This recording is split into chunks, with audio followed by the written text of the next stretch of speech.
Hi hello friends, ಇಷ್ಟವಿಲ್ಲದ ಮದುವೆ ಭಾಗ 107. ಸಾರಿ ಕೇಳೋದು ತುಂಬ easy.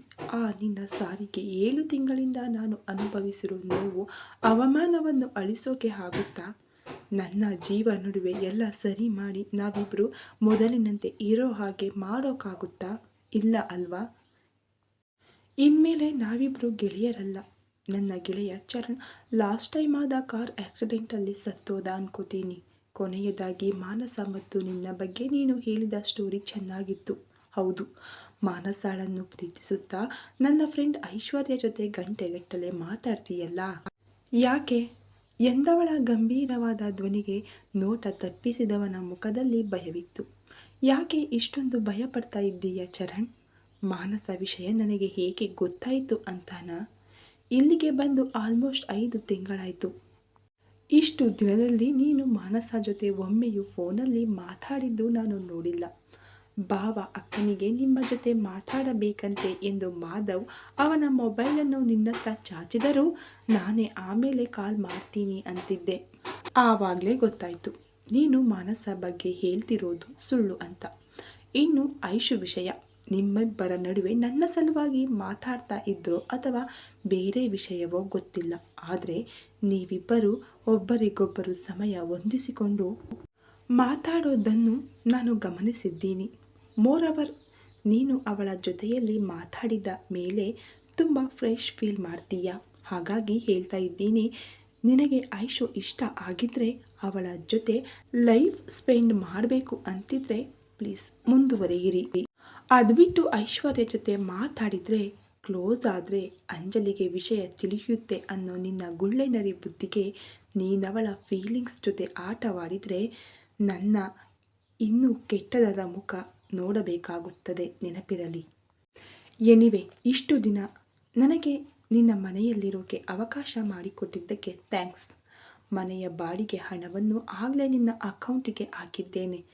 Once again thanks mister Charan Patil, good bye ಅನ್ನುತ್ತಾ ಲಗೇಜ್ ಕೈಯಲ್ಲಿರಿದು ತಿರುಗಿಯೂ ನೋಡದೆ ಹೊರಟವಳನ್ನು ನೋಡಿದವನ ಕಂಗಳು ತುಂಬಿದ್ದವು. ಕೊನೆಗೂ ಚರಣ್ ಮನದಲ್ಲಿದ್ದ ಭಯ ನಿಜವಾಗಿತ್ತು. ಕ್ಷಣಿಕ ಭಾವನೆಗಳಿಗೆ ಸೋತು ಜೀವದ ಗೆಳತಿಯನ್ನ ಕಳೆದುಕೊಂಡಿದ್ದನು. ಭಾರವಾದ ಹೆಜ್ಜೆಗಳನ್ನಿಡುತ್ತಾ ಕಾರನ್ನ ಮನೆಯತ್ತ ಚಲಾಯಿಸುತ್ತಿರುವವನಿಗೆ ಮೊದಲ ಬಾರಿ ಜೀವನದಲ್ಲಿ ಸೋತ ಅನುಭವವಾಗಿತ್ತು. ಮಧ್ಯ ದಾರಿಯಲ್ಲೇ ಕಾರನ್ನು ನಿಲ್ಲಿಸಿ 2 ವ್ಯಕ್ತಿಗಳಿಗೆ ಕರೆ ಮಾಡಿ ನಿಟ್ಟುಸಿರು ಹೊರಚೆಲ್ಲಿ ಮನೆಯತ್ತ ಸಾಗಿದನು. ತನ್ನೆಲ್ಲ ಪ್ರೊಸೀಜರ್ ಮುಗಿಸಿ ಕೂತಿದ್ದ ಅಂಜಲಿಗೆ ತಲೆನೋವು ಶುರುವಾಗಿತ್ತು. ನಿನ್ನೆಯಿಂದ ನೀರು ಬಿಟ್ಟರೆ ಏನೂ ತಿನ್ನದೆ ಇರುವುದರ ನೆನಪಾದಾಗ ಅಲ್ಲೇ ಇದ್ದ ಫುಡ್ ಸೆಕ್ಷನ್ ಪಕ್ಕ ಹೋಗಿ ಸ್ಯಾಂಡ್ವಿಚ್ ಹಾಗೂ ಜ್ಯೂಸ್ ಕುಡಿದು ಸ್ವಲ್ಪದರಲ್ಲೇ ಫ್ಲೈಟ್ ಅನೌನ್ಸ್ ಆದಾಗ ಅತ್ತ ಕಡೆ ನಡೆದಳು. ಫ್ಲೈಟ್ ಹತ್ತಿ ತನ್ನ ಸೀಟಲ್ಲಿ ಕುಳಿತವಳಿಗೆ ಒಮ್ಮೆ ನಡೆದು ಹೋದ ಘಟನೆಗಳು ಕಣ್ಮುಂದೆ ಬಂದಾಗ ತನ್ನ ದುಡುಕು ಬುದ್ಧಿಯ ಮೇಲೆ ಕೋಪ ಬಂದಿತ್ತು.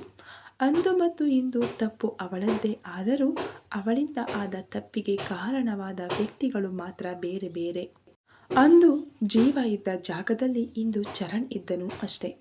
ಕಣ್ಮುಚ್ಚಿ ಮುಂದೇನು ಮಾಡಬೇಕು ಎನ್ನುವುದರ ಬಗ್ಗೆ ತುಸು ಯೋಚಿಸಿದವಳಿಗೆ ಜೀವ ಕೋಪ ನೆನಪಾದಾಗ ಮೈಯೆಲ್ಲ ಒಮ್ಮೆ ಭಯದಿಂದ ಬೆವರಿತ್ತು. ಅವನಲ್ಲಿ ಕ್ಷಮೆ ಕೇಳಲು, ಒಲಿಸಿಕೊಳ್ಳಲು ತನ್ನ ಬಳಿ ಇರುವ ದಾರಿ ಒಂದೇ, ಅದು ಪ್ರೀತಿ ಎಂದು ತಿಳಿದಿತ್ತವಳಿಗೆ. 3 ದಿನಗಳ ಬಳಿಕ ಎಂದಿನಂತೆ ಗಿರಿಧಾಮ ಕೆಲಸದಲ್ಲಿ ವ್ಯಸ್ತವಾಗಿತ್ತು. ಅಂದು ತಂದೆ ಗಿರಿಧಾಮಕ್ಕೆ ಬರಲು ನಿರಾಕರಿಸಿದ ಕಾರಣ ಜೀವ ಒಬ್ಬನೇ ಗಿರಿಧಾಮ ಸೇರಿ ಕಾರಿನಿಂದ ಇಳಿದಾಗ ಅಲ್ಲೇ ಇದ್ದ ಬಾಲಕೃಷ್ಣ ಗುಡ್ ಮಾರ್ನಿಂಗ್ ವಿಶ್ ಮಾಡಿ ಅಂದಿನ ದಿನಚರಿ ಹೇಳುವಾಗ ಅವನಲ್ಲಿದ್ದ ವಿಶೇಷ ಲವಲವಿಕೆಯನ್ನು ಗಮನಿಸಿದ ಜೀವ, ಏನು ಬಾಲ, ತುಂಬ ಹ್ಯಾಪಿಯಾಗಿರೋ ಹಾಗಿದೆ. ಮನೆಯಲ್ಲಿ ಅರ್ಚನಾ ಮತ್ತು ನಿನ್ನ ಮದುವೆಗೆ ಗ್ರೀನ್ ಸಿಗ್ನಲ್ ಸಿಗ್ತಾ ಎಂದವನತ್ತ ನೋಡಿ ತಲೆ ಕೆರೆದುಕೊಂಡು ಹಾಗೇನಿಲ್ಲ ಸರ್ ಎನ್ನುವಾಗ ಜೀವ ತನ್ನ ಕ್ಯಾಬಿನ್ ಒಳಗಡೆ ಹೋದರೂ ಬಾಲಕೃಷ್ಣ ಅವನನ್ನು ಹಿಂಬಾಲಿಸಿದನು. ಪ್ರತಿದಿನ ತನ್ನ ಕ್ಯಾಬಿನಿನವರೆಗೂ ಬಂದು ತಾನು ಒಳಗಡೆ ಹೋದ ಬಳಿಕ ಹೊರಗಿನಿಂದಲೇ ಹೋಗುವವನು ಇಂದು ಅವನಾಗಿಯೇ ಕ್ಯಾಬಿನ್ ಒಳಗಡೆ ಬಂದಿರುವುದನ್ನು ನೋಡಿ ಆಶ್ಚರ್ಯವಾಗಿತ್ತೇ ವಿನಃ ಅವನಲ್ಲಿ ಏನು ಕೇಳಲಿಲ್ಲ. ಲ್ಯಾಪ್ಟಾಪ್ ತೆರೆದು ಒಮ್ಮೆ ಬುಕ್ಕಿಂಗ್ ಸೈಟ್ ನೋಡಿ ಹೊಸದಾಗಿ ಬಂದಿರುವ ರಿವ್ಯೂ ಓದಿ ನಂತರ ಸೀಟಿಗೆ ಹೊರಗೆ ಗೋಡೆಯ ಮೇಲಿರುವ CCTV ದೃಶ್ಯದತ್ತ ಕಣ್ಣು ಹಾಯಿಸಿದನು. ಎಲ್ಲ ಡಿಪಾರ್ಟ್ಮೆಂಟ್ ನೋಡುತ್ತಾ ಬಂದವನಿಗೆ ಕಿಚನ್ ಡಿಪಾರ್ಟ್ಮೆಂಟ್ ದೃಶ್ಯ ನೋಡುವಾಗ ತನ್ನವಳ ನೆನಪಾಗಿ ತಲೆಕೊಡವಿ ಇನ್ನೇನು ಅಲ್ಲಿಂದ ಬೇರೆ ಕಡೆ ನೋಡಬೇಕು ಎನ್ನುವಾಗ ಕಣ್ಣೆದುರು ಕಾಣಿಸಿದ ದೃಶ್ಯವನ್ನು ನೋಡಿ ಆಶ್ಚರ್ಯವಾಗಿತ್ತವನಿಗೆ. ಕಣ್ಣೊರೆಸಿಕೊಂಡು ಮತ್ತೊಮ್ಮೆ ಆ ದೃಶ್ಯದತ್ತ ನೋಡಿದವನು ಪಟ್ಟನೆ ರಿಮೋಟ್ ಮೂಲಕ ಪೂರ್ತಿ ಗೋಡೆಯಲ್ಲಿ ಕಿಚನ್ CCTV ದೃಶ್ಯ ಮಾತ್ರ ಬರುವ ಹಾಗೆ ಮಾಡಿ ಅಲ್ಲಿ ಕಾಣುತ್ತಿರುವ ತನ್ನವಳನ್ನು ನೋಡಿ, ಗಾಡ್, ಇಷ್ಟು ದಿನ ಇಲ್ಲದ ಇವಳ ಹುಚ್ಚು ಈಗ ಪುನಃ ಶುರುವಾಯಿತಾ ಹೇಗೆ ಎಂದು ಗೊಣಗುತ್ತಾ ಕಣ್ತೇಲಿಸಿ ಕುಳಿತಲ್ಲಿದ್ದ ಎದ್ದವನು ಪುನಃ ಆ ದೃಶ್ಯದತ್ತ ನೋಡಿದರೆ ಅನುಮಾನವೇ ಇಲ್ಲ, ಅಲ್ಲಿರುವುದು ಅಂಜಲಿ. ಬೇರೆ ಚೆಫ್ ಜೊತೆ ಸೇರಿ ಅಡುಗೆ ಮಾಡುತ್ತಿದ್ದಳು. 10 ಸೆಕೆಂಡ್ ಅದನ್ನು ನೋಡಿ ಎಲ್ಲೋ ತನ್ನ ಭ್ರಮೆ ಇರಬೇಕೆಂದು ರಿಮೋಟಲ್ಲಿ ಇಂದಿನ ಡಿಪಾರ್ಟ್ಮೆಂಟ್ CCTV ದೃಶ್ಯ ಹಾಕಿ ಪುನಃ ಕಿಚನ್ ಡಿಪಾರ್ಟ್ಮೆಂಟ್ ಒತ್ತಿದಾಗ ಅವನ ಕಣ್ಣೆದುರು ಪುನಃ ಬಂದವಳು ಅವನ ಹೆಂಡತಿ. ಹೌ ದಿಸ್ ಪಾಸಿಬಲ್ ಎನ್ನುತ್ತಾ ತಕ್ಷಣ ಅಲ್ಲಿರುವ ಬಾಲಕೃಷ್ಣನೆಡೆಗೆ ಅವನ ನೋಟ ಹರಿದಾಗ, ಬಾಲ, ಕಿಚನ್ನಲ್ಲಿ ನನಗೆ ಅಂಜಲಿ ಕಾಣಿಸ್ತಿದ್ದಾಳೆ, ನಿನಗೆ ಕಾಣಿಸ್ತಿದ್ದಾಳಾ? ಒಮ್ಮೆ ಚೆಕ್ ಮಾಡು ಎಂದರೆ ಆಗಿನಿಂದ ಜೀವ ವರ್ತನೆಯನ್ನು ನೋಡಿ ನಗು ಬರುತ್ತಿದ್ದರೂ ತಡೆದುಕೊಂಡು ಅವನನ್ನೇ ಒಂದು ಅದ್ಭುತದಂತೆ ದಿಟ್ಟಿಸುತ್ತಿದ್ದನು. ಲೋ, ನನ್ನ ನೋಡೋಕೆ ಹೇಳಿದ್ದಲ್ಲ, ಆ CCTV ಫುಟೇಜ್ ನೋಡು ಎಂದು ಗದರಿದವನು ಕ್ಷಣದಲ್ಲಿ, ಸಾರಿ ಬಾಲ, ಅದು ಒಮ್ಮೆ ಅಲ್ಲಿ ನೋಡು ಅಂತ ಗೋಡೆಯತ್ತ ಕೈ ತೋರಿದನು. 5 ಸೆಕೆಂಡ್ ನೋಡುವಂತೆ ನಟಿಸಿದ ಬಾಲಕೃಷ್ಣ, ನಾರ್ಮಲ್ ಆಗಿದೆ ಸರ್, ಭುವನ್ ಸರ್ ಉಳಿದ ಚೆಫ್ ಜೊತೆ ಅಡುಗೆ ಮಾಡ್ತಿದ್ದಾರೆ, ಅಂಜಲಿ ಎಲ್ಲಿದ್ದಾಳೆ ಅಂತ ಗೊಂದಲದಲ್ಲಿ ಕೇಳಿದನು. ಪುನಃ 1-2 ನಿಮಿಷ ಅಲ್ಲಿನ ನೇರ ದೃಶ್ಯ ನೋಡಿ ಅಲ್ಲಿ ಅಂಜಲಿನೇ ಇರುವುದೆಂದು ಖಾತ್ರಿ ಮಾಡಿಕೊಂಡ ಜೀವ, ಅಪ್ಪಿತಪ್ಪಿ ಎಲ್ಲಾದರೂ ನಿನ್ನ ಅಂಜು ಈಗ ಕಿಚನ್ನಲ್ಲಿರಬೇಕು, ಅವಳ ಸಾವು ನನ್ನ ಕೈಯಲ್ಲೇ ನೋಡ್ತಿರು ಅಂತ ಬುಸುಗುಡುತ್ತಾ ಕಿಚನ್ನತ್ತ ನಡೆದರೆ ಅವನ ಕೋಪವನ್ನು ನೋಡಿದ ಬಾಲಕೃಷ್ಣ ತಲೆ ಕೆರೆದುಕೊಳ್ಳುತ್ತಾ ಅವನನ್ನು ಹಿಂಬಾಲಿಸಿದನು. ಕಿಚನ್ ಡೋರ್ ತೆರೆದುಕೊಂಡಾಗ ಅಲ್ಲಿರುವ ಎಲ್ಲರೂ ಜೀವನನ್ನು ನೋಡಿ ವಿಶ್ ಮಾಡಿದಾಗ ಅವರಿಗೆ ಪ್ರತಿಯಾಗಿ ವಿಶ್ ಮಾಡಿ ತನ್ನವಳಿಗಾಗಿ ಅಲ್ಲಿ ಹುಡುಕಾಡಿದಾಗ ಅಂಜಲಿ ಅವನಿಗೆಲ್ಲೂ ಕಾಣಿಸಲಿಲ್ಲ. ಅಲ್ಲಿದ್ದವರಲ್ಲಿ ಅವಳ ಬಗ್ಗೆ ಕೇಳಲು ಮನಸ್ಸು ಹಿಂದೇಟು ಹಾಕಿದ ಕಾರಣ ಏನೋ ನೆನಪಾದಂತೆ ತಕ್ಷಣ HF ಕ್ಯಾಬಿನ್ ಹೊಕ್ಕನು. ಅಲ್ಲಿಯೂ ಖಾಲಿಯಾಗಿರುವ ಕೋಣೆಯನ್ನು ನೋಡಿದ ಜೀವ ಇನ್ನೇನು ಅಲ್ಲಿಂದ ಹೊರಗಡೆ ಹೋಗಬೇಕೆನ್ನುವಾಗ ವಾಶ್ರೂಮಿನಿಂದ ಮುಖ ಒರೆಸುತ್ತಾ ಹೊರ ಬಂದವಳನ್ನು ನೋಡಿ ಬಹುದೊಡ್ಡ ಆಘಾತವಾಗಿತ್ತವನಿಗೆ. ಈತ ಅಂಜಲಿ ತನ್ನೆದುರು ನಿಂತಿರುವವನನ್ನು ನೋಡಿ ಕಣ್ರೆಪ್ಪೆ ಆಡಿಸುವುದನ್ನೇ ಮರೆತಿದ್ದಳು. ನಿಮಿಷಗಳ ಕಾಲ ಅವರಿಬ್ಬರ ಜಗತ್ತು ಸ್ತಬ್ಧವಾಗಿತ್ತು. ಅದೆಷ್ಟೋ ದಿನಗಳ ಬಳಿಕ ಅಂಜಲಿ ತನ್ನವನನ್ನು ಕಣ್ತುಂಬಿಕೊಳ್ಳುತ್ತಾ ನಿಂತಿದ್ದರೆ ಜೀವ ಸ್ಥಿತಿಯು ಅದೇ ಆಗಿತ್ತು.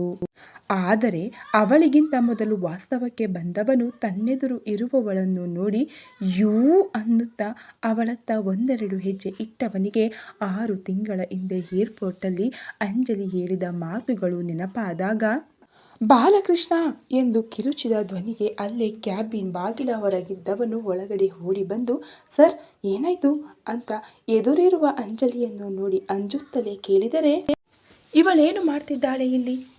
ಇದು kitchen head Bhuvan Reddy cabin ತಾನೇ ಎಂದು ಕೋಪದಲ್ಲಿ ಅಬ್ಬರಿಸಿದಾಗ ಭಯದಲ್ಲೇ ಅವನೆದುರು ಟ್ಯಾಬ್ ಚಾಚಿದ ಬಾಲಕೃಷ್ಣ 5 ನಿಮಿಷದ ಹಿಂದೆ ಭುವನ್ ರೆಡ್ಡಿ HF ಪೋಸ್ಟಿಗೆ ರಿಸೈನ್ ಮಾಡಿರೋದರ ಬಗ್ಗೆ ಮೇಲ್ ಮಾಡಿದ್ದಾರೆ. ಒಮ್ಮೆ ನೋಡಿ ಸರ್ ಅಂದಾಗ ಟ್ಯಾಬ್ ಕಸಿದುಕೊಂಡ ಜೀವ ಆ ಮೇಲ್ ಓದಿ ಟ್ಯಾಬನ್ನು ಬೀಸಿ ನೆಲಕ್ಕೆ ಎಸೆದರೆ ಅವನ ಕೋಪ ನೋಡಿ ಅಂಜಲಿ ಭಯದಿಂದ ನಡುಗಿದರೆ ಬಾಲಕೃಷ್ಣನ ಸ್ಥಿತಿ ದೇವರಿಗೆ ಪ್ರೀತಿ ಎನ್ನುವಂತಿತ್ತು. ಗಿರಿಧಾಮ ಏನು ಧರ್ಮಛತ್ರನ? ಬೇಕಾದಾಗ ಬರೋಕೆ, ಬೇಡ ಅನಿಸಿದಾಗ ಹೋಗೋಕೆ. ಗಿರಿಧಾಮಕ್ಕೆ ಅದರದ್ದೇ ಆದ ಒಂದು ಘನತೆ, ಗೌರವ ಇದೆ. ನನಗೊಂದು ಮಾತು ಹೇಳದೆ ಈ ಹೆಡ್ ಚೆಫ್ ಜಾಗಕ್ಕೆ ಹೇಗೆ ಅಪಾಯಿಂಟ್ಮೆಂಟ್ ಮಾಡ್ಕೊಂಡ್ರಿ ಬಾಲಕೃಷ್ಣ?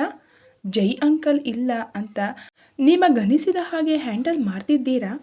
ಜೈ ಅಂಕಲ್ ರೀಪ್ಲೇಸ್ ಆ ಲೇಡಿ ಡಾನ್ ಕೆಲಸನ ಇದು? ಅವಳಜ್ಜಿ ಇಷ್ಟು ದಿನ ಅವಳ ಒಂದು ತಪ್ಪು ಸಿಗಲಿ ಅಂತ ಕಾಯ್ತಿದ್ದೆ, ಇವತ್ತು ಸಿಕ್ಕಿಬಿದ್ಲು. ಇದೇ ಅವಳಿಗೆ ಮಾರಿ ಹಬ್ಬ. ಅದಕ್ಕಿಂತ ಮೊದಲು ಇವಳನ್ನ ಗಿರಿಧಾಮದ ಒಳಗೆ ಬಿಟ್ಟಿದ್ದು ಯಾರು? ಎಂದು ಕೋಪದಲ್ಲಿ ಗುಡುಗಿದವನನ್ನು ನೋಡಿ ಬಾಲಕೃಷ್ಣ ಮಾತು ಮರೆತರೆ ಅಂಜಲಿ ಜೀವ ಅದು ಅಂತ ಮುಂದೇನು ಹೇಳುವ ಮೊದಲೇ ಇನ್ನೊಂದು ಕ್ಷಣ ನನ್ನ ಕಣ್ಮುಂದೆ ನೀನಿದ್ರೆ ಖಂಡಿತ ಸಾಯ್ತೀಯ, ಜಸ್ಟ್ ಗೆಟ್ ಔಟ್ ಅಂತ ಕೈ ಸನ್ನೆಯಲ್ಲೇ ಅಲ್ಲಿಂದ ಹೋಗುವಂತೆ ಹೇಳಿದನು. ನೀನು ಹೇಳಿದ ಕೂಡಲೇ ಹೋಗೋಕೆ ನಾನಿಲ್ಲಿ 2 ದಿನ ಇದ್ದು ಹೋಗೋ ಗೆಸ್ಟ್ ಅಲ್ಲ, ಹೆಡ್ ಚೆಫ್ ಆಗಿ ಅಪಾಯಿಂಟ್ಮೆಂಟ್ ಆಗಿದ್ದೀನಿ ಅಂತ ಕೈಕಟ್ಟಿ ನಿಂತು ಗಂಭೀರವಾಗಿ ಹೇಳಿದ ಅಂಜಲಿಯ ಎದೆ ಬಡಿತ ಅವನ ಮುಂದಿನ ಪ್ರತಿಕ್ರಿಯೆಯನ್ನು ನೆನೆದು ಜೋರಾಗಿ ಬಡಿದುಕೊಳ್ಳುತ್ತಿತ್ತು. ಹೇ ಶಟಪ್, ಇನ್ನೊಮ್ಮೆ ಹೆಡ್ ಚೆಫ್ ಅಂದರೆ ನಿನ್ನ ಹೆಡ್ ಉರುಳಿಸಿ ಬಿಡ್ತೀನಿ ಎಂದವಳತ್ತ ನುಗ್ಗಿದವನು, ಯಾಕೆ ಪುನಃ ಇಲ್ಲಿಗೆ ಬಂದೆ, ಓಡೋಗಿದ್ಯಲ್ಲ, ನಿನ್ನ ಲವರ್ ಹತ್ರ ಅಲ್ಲೇ ಸಾಯ್ಬೇಕಿತ್ತು ಎಂದು ಕೋಪದಲ್ಲಿ ಗುಡುಗಿದವನ ಧ್ವನಿ ಕೇಳಿ ಭಯದಿಂದ ನಡುಗಿದರೂ ಆ ಭಯವನ್ನು ಅವನಿಗೆ ತೋರ್ಪಡಿಸದೆ, ಮೈಂಡ್ ಯುವರ್ ವರ್ಡ್ಸ್ ಜೀವ, ಅವತ್ತು ಹೇಳಿದ್ದೀನಿ, ಈಗಲೂ ಹೇಳ್ತಿದ್ದೀನಿ, ಚರಣ್ ನನ್ನ ಲವ್ವರ್ ಅಲ್ಲ, ಫ್ರೆಂಡ್ ಅಷ್ಟೇ ಅಂತ ತಾಳ್ಮೆಯಿಂದ ಹೇಳಿದವಳ ಕೆನ್ನೆಗಳನ್ನು ಗಟ್ಟಿಯಾಗಿ ಒತ್ತಿಡಿದು, ಮುಚ್ಚೆ ಬಾಯಿ, ನನ್ನ ಜಾಗಕ್ಕೆ ಬಂದು ನನಗೆ ಆವಾಜ್ ಆಗ್ತೀಯಾ, ಆವತ್ತು ದೊಡ್ಡ ದೊಡ್ಡ ಡೈಲಾಗ್ ಕೊಡ್ಕೊಂಡು ಕಟ್ಕೊಂಡಿರೋ ಗಂಡನನ್ನು ಬಿಟ್ಟು ಆ ಲೋಫರ್ ಬಳಿ ಹಾರ್ಕೊಂಡು ಹೋಗಿದ್ದವಳು ಈಗ್ಯಾಕೆ ಬಂದೆ, ಹೋ ಚರಣ್ ಕಂಪನಿ ಬೋರ್ ಆಯ್ತಾ ಎಂದು ವ್ಯಂಗ್ಯವಾಗಿ ಕೇಳಿದವನ ಆ ಮಾತಿಗೆ ಅವಳ ಕಣ್ಣೀರು ಕೆನ್ನೆ ತೋಯಿಸಿತ್ತು. ಕೋಪದಲ್ಲಿ ಅವಳನ್ನು ಹಿಂದೆ ತಳ್ಳಿ ಬಾಲಕೃಷ್ಣ, ಇನ್ನೊಂದು ನಿಮಿಷ ಇವಳು ನನ್ನ ಕಣ್ಮುಂದೆ ಇದ್ರೆ ಸಾಯಿಸಿ ಬಿಡ್ತೀನಿ, ಇವಳನ್ನು ನೀನಾದರೂ ಹೇಳು ಅವಳಿಗೆ ಇಲ್ಲಿಂದ ಹೋಗೋಕೆ ಅಂತ ಹಬ್ಬರಿಸಿ ಅಲ್ಲಿಂದ ಹೊರಟವನ ಮೊಬೈಲ್ ರಿಂಗಣಿಸಿತ್ತು. ಕರೆ ಸ್ವೀಕರಿಸಿ, ಹಾ ಡ್ಯಾಡ್ ಹೇಳಿ ಎಂದರೆ, ಭುವನ್ ರೆಡ್ಡಿ ಫ್ಯಾಮಿಲಿ ಎಮರ್ಜೆನ್ಸಿ ಅಂತ ಸಡನ್ನಾಗಿ ರಿಸೈನ್ ಮಾಡಿಬಿಟ್ಟ ಕಣೋ, ಅದಕ್ಕೆ ಅವನ ರೀಪ್ಲೇಸಿಗೆ ಅಂಜಲಿಯನ್ನು ಅಪಾಯಿಂಟ್ ಮಾಡಿಕೊಂಡೆ, ಇನ್ಮೇಲೆ ಗಿರಿಧಾಮದ ಪರ್ಮನೆಂಟ್ ಹೆಡ್ ಚೆಫ್ ಆಗಿ ಅಂಜಲಿ ಜೀವ ಇರ್ತಾಳೆ ಎಂದ ತಂದೆಯ ಮಾತಿಗೆ ಕೋಪಗೊಂಡು ತಿರುಗಿ ತನ್ನನ್ನೇ ದಿಟ್ಟಿಸುತ್ತಿರುವವಳನ್ನು ನೋಡಿ, ವಾವ್, ನಿಮ್ಮ ಈ ಅಂಜಲಿ ದಾಮೋದರ್ ಅವರು ಗಿರಿಧಾಮಕ್ಕೆ ಎಂಟ್ರಿ ಆಗಬೇಕಾದ್ರೆ ನಿಮ್ಮ ಮೊದಲಿನ ಹೆಡ್ ಚೆಫ್ ಫ್ಯಾಮಿಲಿ ಎಮರ್ಜೆನ್ಸಿ ಬರಲೇಬೇಕಲ್ವಾ ಡ್ಯಾಡ್ ಎಂದ ಮಗನ ವ್ಯಂಗ್ಯ ಮಾತಿಗೆ ಹಣೆ ನೀವಿಕೊಂಡ ಗಂಗಾಧರ್, ಹಾಗಲ್ಲ ಕಣೋ ಎಂದರೆ, ಏನಾಗಲ್ಲ ಡ್ಯಾಡ್, ತಲೆ ಕೆಟ್ಟಿದೆಯಾ ನಿಮಗೆ, ಹೌದು ಈ ನಾಟಕಕ್ಕೆ ಎಷ್ಟು ದಿನದಿಂದ ಪ್ರಾಕ್ಟೀಸ್ ನಡೀತಿದೆ, ಹೇಳಬೇಕಾಗಿದ್ದು ನಿಮಗಲ್ಲ, ಆ ಕಾಗೆ ಮುದುಕನಿಗೆ, ಪ್ರತಿ ಸಲ ನನ್ನ ಜೀವನದಲ್ಲಿ ಏನಾದರೂ ಒಳ್ಳೆಯದು ಆಗುತ್ತೆ ಅನ್ನುವಾಗ ನಂದೆಲ್ಲಿಡ್ಲಿ ಅಂತ ಬಂದು ಸಾಯ್ತಾನೆ ಅಂತ ಸಿಡಿಮಿಡಿಗೊಳ್ಳುತ್ತಾ ಹೇಳಿದನು. ಜೀವ, ಮೈಂಡ್ ಯುವರ್ ವರ್ಡ್ಸ್, ಇಡೀ ಜೀವದ ಜೊತೆ ನಾನು ಗಿರಿಧಾಮದ ಕನಸು ಕಾಣೋಕೆ ಕಾರಣರಾದವರು ನಿಮ್ಮ ತಾತ, ನನ್ನ ಮಾವ ದಿನಕರ್ ಅವರ ಬಗ್ಗೆ ಕೇವಲವಾಗಿ ಮಾತಾಡಿದರೆ 4 ಬಾರಿಸ್ತೀನಿ ನೋಡು ಅಂತ ಕೋಪಗೊಂಡ ತಂದೆಯ ಧ್ವನಿ ಕೇಳಿ ತುಸು ಸಮಾಧಾನಗೊಂಡವನು, sorry dad, but it's not fair, ಕಟ್ಕೊಂಡ ಗಂಡನ ಜೊತೆ ಗಿರಿಧಾಮದ ಜವಾಬ್ದಾರಿಗೆ ಬೆನ್ನು ಹಾಕಿ ಓಡಿ ಹೋದವಳನ್ನು ಪುನಃ ಮನೆ ಮತ್ತು ಗಿರಿಧಾಮದ ಒಳಗಡೆ ಸೇರಿಸ್ಕೊಂಡಿದ್ದೀರಲ್ಲ, ಏನು ಹೇಳಬೇಕು ನಿಮಗೆ, ಕಣ್ಣೆದುರು ನಿಂತಿರುವವಳನ್ನು ನೋಡಿದವನಿಗೆ ಅವಳ ಮೇಲಿನ ಅಸಮಾಧಾನ ಕೋಪ ಪದೇ ಪದೇ ಹೆಚ್ಚಾಗುತ್ತಿತ್ತು. ನಾನು ನಿನ್ನ ತಾತ ಏನೋ ನಿರ್ಧಾರ ಮಾಡಿದ್ದೇವೆ ಅಂದರೆ ಅದಕ್ಕೊಂದು ಕಾರಣವಿದೆ, ಅಂಜಲಿಯನ್ನು ಪುನಃ ಮನೆ ಮತ್ತು ಗಿರಿಧಾಮದ ಒಳಗಡೆ ಬಿಟ್ಕೊಂಡಿದ್ದು ಯಾಕಂದರೆ ಅವಳಿಗೆ ತನ್ನ ತಪ್ಪಿನ ಅರಿವಾಗಿ ನಮ್ಮಲ್ಲಿ ಕ್ಷಮೆ ಕೇಳಿದ್ದಳು. ಏನು, ಕ್ಷಮೆ ಕೇಳಿದ ಕೂಡಲೇ ಅವಳ ತಪ್ಪನ್ನು ಕ್ಷಮಿಸಿದ್ರಾ ಅಂತ ಕೇಳಿದರೆ, ಇಲ್ಲ, ನಾವು ಕ್ಷಮಿಸಿಲ್ಲ ಅವಳನ್ನು, ಆದರೆ ಜೀವ, ಇದು ನಿಮ್ಮಿಬ್ಬರ ಜೀವನದ ಪ್ರಶ್ನೆ, ಏನೋ ಕೆಟ್ಟ ಗಳಿಗೆ ಜಗಳ ಆಗಿ ದೂರಾದ್ರಿ, ಈಗ ಅಂಜಲಿ ವಾಪಸ್ಸಾಗಿದ್ದಾಳೆ, ತನ್ನ ತಪ್ಪನ್ನು ತಿಳ್ಕೊಂಡು ಇನ್ಮೇಲೆ ಜೀವನಿಗೆ ತಕ್ಕ ಹೆಂಡತಿಯ ಹಾಗೆ ಮನೆಗೆ ತಕ್ಕ ಸೊಸೆಯಂತೆ ಇರ್ತೀನಿ ಅಂತ ಪ್ರಾಮಿಸ್ ಮಾಡಿದ್ದಾಳೆ. ಹಾಗಾಗಿ ನೀನು ಕೋಪದ ಕೈಗೆ ಬುದ್ಧಿ ಕೊಟ್ಟು ಎಲ್ಲ ಹಾಳು ಮಾಡಬೇಡ, ಸ್ವಲ್ಪ ಸಮಯದಲ್ಲಿ ಎಲ್ಲ ಸರಿಯಾಗುತ್ತೆ ನೋಡು, ಇನ್ಮೇಲೆ ಅವಳೇ ಗಿರಿಧಾಮದ ಹೆಡ್ ಚೆಫ್, ಹಾಗಾಗಿ ಇದರ ಬಗ್ಗೆ ಜಗಳ ಮಾಡಬೇಕಿದ್ರೆ ನನ್ನ ಹತ್ರ ಈ ವಿಷಯ ಮಾತಾಡಲೇಬೇಡ. ಹಾಗೆಯೇ ಅಂಜಲಿ ಪ್ಯಾರಿಸ್ಸಲ್ಲಿ ಅವಳದೇ ರೆಸ್ಟೋರೆಂಟ್ ಓಪನ್ ಮಾಡಿದ್ದಾಳೆ, ಅದನ್ನು ಸೆಟ್ ಮಾಡೋಕೆ ಅವಳು ಪ್ಯಾರಿಸ್ಸಿಗೆ ಹೋಗಿರೋದು ಅನ್ನೋದು ಗಿರಿಧಾಮದ ಜೊತೆ ಎಲ್ಲರಿಗೂ ನಾವು ತಿಳಿಸಿದ ವಿಷಯ. ಹಾಗಾಗಿ ಅಂಜಲಿ ಮೇಲೆ ನಿನಗಿರುವ ಕೋಪವನ್ನು ಎಲ್ಲರೆದುರು ತೋರಿಸಿ ನಿಮ್ಮ ಗಂಡ ಹೆಂಡತಿಯ ಜಗಳವನ್ನು ಎಲ್ಲರ ಎದುರು ಮಾಡಬೇಡ. ನಿಮ್ಮಿಬ್ಬರ ಮದುವೆಗೆ ಇನ್ನೊಂದು ಚಾನ್ಸ್ ಸಿಕ್ಕಿದೆ, ಎಲ್ಲ ಮರೆತು ಹೊಸ ಲೈಫ್ ಶುರು ಮಾಡಿ ಎಂದ ತಂದೆಯ ಮಾತಿಗೆ ಅವನು ಮೌನ ತಾಳಿದರೆ, ನನ್ನ ಜೊತೆ ಸಂಜೆ ಬಂದು ಜಗಳವಾಡು, ಈಗ ನಿನ್ನ ಕೆಲಸದತ್ತ ಗಮನ ಹರಿಸು ಎಂದ ಗಂಗಾಧರ್ ಮಗನ ಕೋಪವನ್ನು ನಿಯಂತ್ರಿಸಿದ್ದಕ್ಕೆ ಖುಷಿಪಟ್ಟು ನಿಟ್ಟುಸಿರು ಹೊರಚೆಲ್ಲಿ ಕರೆ ತುಂಡರಿಸಿದರು. ಮೊಬೈಲ್ ಕೈಯಲ್ಲಿರಿದ ಜೀವ, ಬಾಲ ಔಟ್ ಎಂದರೆ ಸರ್ ಎಂದ ಬಾಲಕೃಷ್ಣನ ಕಡೆ ಕೆಕ್ಕರಿಸಿ ನೋಡಿ, ಗೆಟ್ ಔಟ್, ಗಂಡ ಹೆಂಡತಿ ಮಧ್ಯ ಇರೋಕೆ ನಾಚಿಕೆ ಆಗಲ್ವಾ ನಿನಗೆ, ಹೋಗಿ ಕೆಲಸ ನೋಡಿ ಎಂದು ಗದರಿದಾಗ ಅವನು ತಲೆ ತಗ್ಗಿಸಿ ಅಲ್ಲಿಂದ ಹೊರಗಡೆ ನಡೆದನು. ಇಲ್ಲಿಯವರೆಗೆ ಬಾಲಕೃಷ್ಣ ಅಲ್ಲಿದ್ದನೆಂದು ತುಸು ಧೈರ್ಯದಿಂದ ಇದ್ದ ಅಂಜಲಿಗೆ ಈಗವನು ಅಲ್ಲಿಂದ ಹೋದ ಕೂಡಲೇ ತನ್ನನ್ನೇ ದಿಟ್ಟಿಸುತ್ತಿರುವವನ ನೋಟದ ಜೊತೆ ಅವನ ಕೋಪ ನೆನೆದು ಕೈಕಾಲು ನಡುಗುತ್ತಿತ್ತು. ಒಂದು ನಿಮಿಷ ಅವಳನ್ನೇ ದಿಟ್ಟಿಸಿ ಸೀದಾ ಅವಳ ಕುರ್ಚಿಯಲ್ಲಿ ಹೋಗಿ ಕುಳಿತು, ಡ್ಯಾಡ್ ಮತ್ತು ತಾತನಿಗೆ ಚೆನ್ನಾಗಿಯೇ ಬೆಣ್ಣೆ ಹಚ್ಚಿ ಇಲ್ಲಿಗೆ ವಾಪಸ್ಸಾಗಿದೀಯ ಅಲ್ವಾ? ಹೌದು, ಸಡನ್ನಾಗಿ ನಿನ್ನ ಫ್ರೆಂಡ್, ಅಲ್ಲಲ್ಲ ಬೆಸ್ಟ್ ಫ್ರೆಂಡನ್ನು ಬಿಟ್ಟು ಇಲ್ಲಿಗೆ ಓಡಿ ಬಂದಿದ್ದೀಯ, ಏನು ವಿಷಯ? ನಾನೆಲ್ಲೋ ನಿನ್ನಿಂದ ಡೈವರ್ಸ್ ನೋಟಿಸ್ ಬರುತ್ತೇನೋ ಅಂದ್ಕೊಂಡ್ರೆ ನೀನೇ ಬಂದಿದ್ದೀಯ ಎಂದ ಅವನ ಮಾತಿನಲ್ಲಿ ವ್ಯಂಗ್ಯವಿದ್ದರೂ ಕಣ್ಣುಗಳು ಇಷ್ಟು ದಿನ ನೋಡಲು ಕಾತರಿಸುತ್ತಿದ್ದವಳನ್ನು ಕಣ್ತುಂಬಿಕೊಳ್ಳುತ್ತಿತ್ತು. ಅವಳಿಲ್ಲದೆ ಜೀವ ದಿನಗಳೇನೋ ಸಾಗುತ್ತಿದ್ದವು. ಆದರೆ ಮನೆ ಸೇರಿದ ಕೂಡಲೇ ಕಣ್ಮುಂದೆ ಸರಿದು ಹೋಗುವ ಅವಳೊಂದಿಗಿನ ಒಡನಾಟ, ಕೋಣೆಯಲ್ಲಿನ ಪ್ರತಿಯೊಂದು ವಸ್ತು ಅವಳನ್ನು ನೆನಪಿಸುತ್ತಿದ್ದ ರೀತಿಗೆ ಅವನು ಹೈರಾಣಾಗಿದ್ದನು. ಅಂದು ಬೆಳಗ್ಗಿನಿಂದ ಎದ್ದವನ ಮನದಲ್ಲಿ ಏನೋ ಚಡಪಡಿಕೆ. ಅಲ್ಲದೆ ಎಂದಿಗಿಂತ ಹೆಚ್ಚಾಗಿ ತನ್ನವಳ ನೆನಪು ಕಾಡುತ್ತಿತ್ತವನಿಗೆ.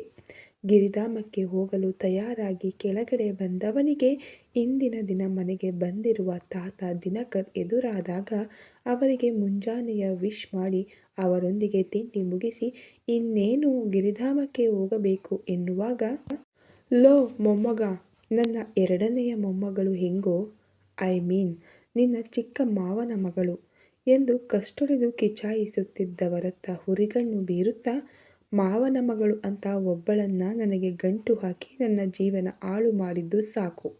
ನನ್ನ ವಯಸ್ಸಿನವರೆಲ್ಲ ಲವ್ವರ್, ಹೆಂಡ್ತಿ ಅಂತ ಲೈಫ್ ಎಂಜಾಯ್ ಮಾಡ್ತಿರುವಾಗ ನನ್ನ ನೋಡೀಗ.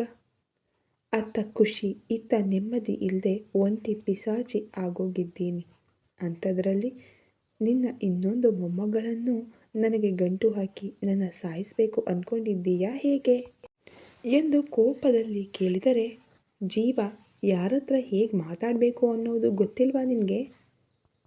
ಅವರು ನಿನ್ನ ತಾತ, ಮರ್ಯಾದೆ ಕೊಟ್ಟು ಮಾತಾಡು ಎಂದ ತಂದೆಯ ಮಾತಿಗೆ ಇಬ್ಬರತ್ತ ಹುರಿನೋಟ ಬೀರಿ ಹೋಗಿದ್ದನು. ನಿನ್ನೆ ಬೆಳಿಗ್ಗೆ ತಾತ ದಿನಕರ್ ಮನೆಗೆ ಬಂದಾಗಿನಿಂದ ತಂದೆ ಮತ್ತು ತಾತನ ಖುಷಿಯನ್ನು ನೋಡಿದ ಜೀವನಿಗೆ ಇತ್ತೀಚೆಗಿನ ಗಿರಿಧಾಮದ ಬಿಸಿನೆಸ್ ಜೊತೆ ಅವರ ರೆಸಾರ್ಟ್ ಕೂಡ ಫೇಮಸ್ ಆಗುತ್ತಿರುವುದರ ಬಗ್ಗೆ ಇಬ್ಬರು ಖುಷಿ ಪಡ್ತಿದ್ದಾರೆ ಎಂದುಕೊಂಡಿದ್ದನು.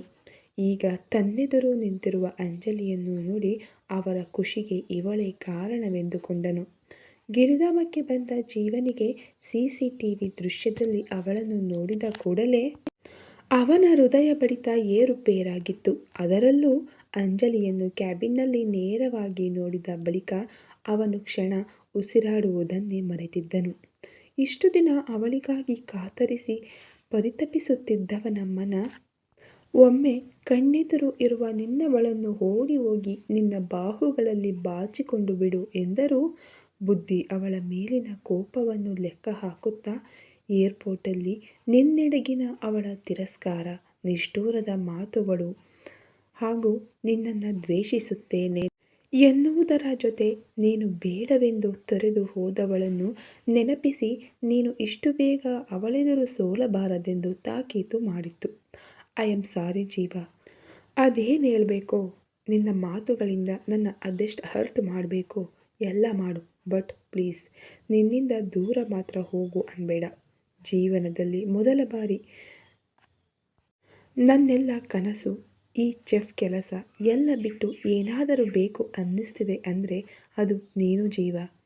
ಮುಂದಿನ ನನ್ನ ಪೂರ್ತಿ ಜೀವನ ನಿನ್ನ ಜೊತೆ ಇರಬೇಕು ಅನ್ನಿಸ್ತಿದೆ. ನನ್ನಿಂದ ಗಿರಿಧಾಮದಲ್ಲಿ ಆದ ತಪ್ಪಿಗೆ ನಿನ್ನ ಮೇಲೆ ಕೈ ಮಾಡಿದ್ದಕ್ಕೆ ನಿನ್ನನ್ನು ಅವಮಾನಿಸಿದ್ದಕ್ಕೆ. ಕೊನೆಯದಾಗಿ ನಿನ್ನನ್ನು ಅರ್ಥ ಮಾಡಿಕೊಳ್ಳದೆ ನಿನ್ನ ಬಿಟ್ಟು ಹೋಗಿದ್ದಕ್ಕೆಲ್ಲ ಒಟ್ಟಿಗೆ ಕ್ಷಮೆ ಕೇಳ್ತಾ ಇದ್ದೀನಿ. ಪ್ಲೀಸ್ ನನ್ನನ್ನು ಕ್ಷಮಿಸಿ. ನಿನ್ನ ಜೀವನದಲ್ಲಿ ಇರೋಕೆ ಒಂದು ಅವಕಾಶ ಮಾಡಿಕೊಡು ಜೀವ ಅಂತ ಕೈ ಮುಗಿದು ಕಂಗಳು ತುಂಬಿಕೊಂಡು ನಿಂತಿರುವವಳನ್ನು ಕ್ಷಣಕಾಲ ದಿಟ್ಟಿಸಿದ ಜೀವ ಕುಳಿತಲ್ಲಿಂದ ಎದ್ದು ಅವಳತ್ತ ಹೆಜ್ಜೆ ಹಾಕಿದನು. ಕತೆ ಇನ್ನು ಮುಂದುವರೆಯುವುದು. ದಯವಿಟ್ಟು ಸಬ್ಸ್ಕ್ರೈಬ್ ಮಾಡ್ಕೊಳ್ಳದೆ ಇರೋರು ಈಗಲೇ ಹೋಗಿ ಸಬ್ಸ್ಕ್ರೈಬ್ ಮಾಡಿಕೊಂಡು ವಿಡಿಯೋ ನೋಡಿ. ಹಾಗೆ ಫ್ರೆಂಡ್ಸು ಮತ್ತು ಫ್ಯಾಮಿಲಿಗೂ ಕೂಡ ಶೇರ್ ಮಾಡಿ. ಹಾಗೆ ವಿಡಿಯೋಗೆ ಲೈಕ್ ಮಾಡಿ. ನಿಮ್ಮ ಅನಿಸಿಕೆ ಅಭಿಪ್ರಾಯಗಳನ್ನು ಕಾಮೆಂಟ್ ಮೂಲಕ ತಿಳಿಸಿ. Thank you so much.